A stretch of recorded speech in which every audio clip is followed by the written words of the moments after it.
നീ വാ തലൈവാ, ഏതൊക്കെ കളക്ഷൻ റെക്കോർഡുകൾ തകർന്നു വീഴുമെന്നറിയാൻ ഇനി 30 ദിവസങ്ങൾ മാത്രം. കൂലി പോസ്റ്റർ. നിങ്ങൾ ആദ്യമായിട്ടാണ് ഈ ചാനൽ കാണുന്നത്, ഒന്ന് സബ്സ്ക്രൈബ് ചെയ്ത് ബെല്ലൈക്കൺ അമർത്തുക. ലോകേഷ് കനകരാജിന്റെ സംവിധാനത്തിലും അനിരുദ്ധിന്റെ മ്യൂസിക്കിലും എത്തുന്ന കൂലി കോളിവുഡിലെ ഈ വർഷത്തെ ഏറ്റവും വലിയ പ്രതീക്ഷയുള്ള സിനിമകളിൽ ഒന്നാണ്. കോളിവുഡിലെ അടുത്ത സെൻസേഷണൽ ആകാൻ കെൽപ്പുള്ള ചിത്രമാണ് ഇത്. ചിത്രം പുറത്തിറങ്ങാൻ ഇനി 30 ദിവസങ്ങൾ മാത്രമെന്ന് സിനിമയുടെ പുതിയ പോസ്റ്റർ അണിയറ പ്രവർത്തകർ പുറത്തുവിട്ടു. ചിത്രത്തിന്റെ ട്രെയിലർ ഓഗസ്റ്റ് 2-ന് പുറത്തുവിടുമെന്ന് ലോകേഷ് കനകരാജ് പറഞ്ഞു. സിനിമയുടെ ഓരോ അപ്ഡേറ്റിനും ആരാധകരിൽ നിന്ന് മികച്ച അഭിപ്രായമാണ് ലഭിക്കുന്നത്. കൂലിയുടെ ഡബ്ബിംഗ് കഴിഞ്ഞ ശേഷം രജനീകാന്ത് തന്നെ കെട്ടിപ്പിടിച്ചെന്നും മണിരത്നം ചിത്രം ദളപതി സിനിമ കണ്ട പോലെ തോന്നിയെന്നും പറഞ്ഞതായി ലോകേഷ് അഭിമുഖത്തിൽ പറഞ്ഞിരുന്നു.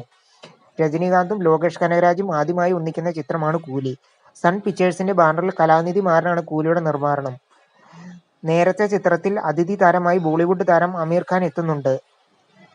സദാ എന്നാണ് സിനിമയിലെ ആമിർ ഖാന്റെ കഥാപാത്രത്തിന്റെ പേര്. സിനിമയിൽ 15 മിനിറ്റോളം നേരമാണ് ആമിർ ഖാൻ പ്രത്യക്ഷപ്പെടുക എന്നാണ് റിപ്പോർട്ട് ചെയ്യുന്നത്. ആമിർ ഖാൻ രജനീകാന്തിനൊപ്പം സ്ക്രീൻ ഷെയർ ചെയ്യുന്നുണ്ടെന്നും ആക്ഷൻ സീനുകൾ ഉൾപ്പെടെയുള്ള രംഗങ്ങൾ നടനായി ലോകേഷ് കനകരാജ് ഒരുക്കി വെച്ചിട്ടുണ്ടെന്നാണ് വിവരം. നാഗാർജുന, അക്നേനി, ഉപേന്ദ്ര, സത്യരാജ്, സൗബിൻ ഷാഹിർ, ശ്രുതി ഹാസൻ, റിബ മോണിക്ക, ജോൺ എന്നിവരാണ് പ്രധാനത്തിൽ കഥാപാത്രങ്ങളെ അവതരിപ്പിക്കുന്നത്. അനിരുദ്ധ് രവിചന്ദ്രൻ ആണ് കൂലിയുടെ സംഗീത സംവിധാനം. ഗിരീഷ് ഗംഗാധരൻ ക്യാമറ കൈകാര്യം ചെയ്യുന്ന ചിത്രത്തിന് എഡിറ്റിംഗ് നിർവഹിക്കുന്നത് ഫിലോമിൻ രാജാണ്. നിങ്ങൾ ആദ്യമായിട്ടാണ് ഈ ചാനൽ കാണുന്നത്, ഒന്ന് സബ്സ്ക്രൈബ് ചെയ്ത് ബെല്ലൈക്കൺ അമർത്തുക.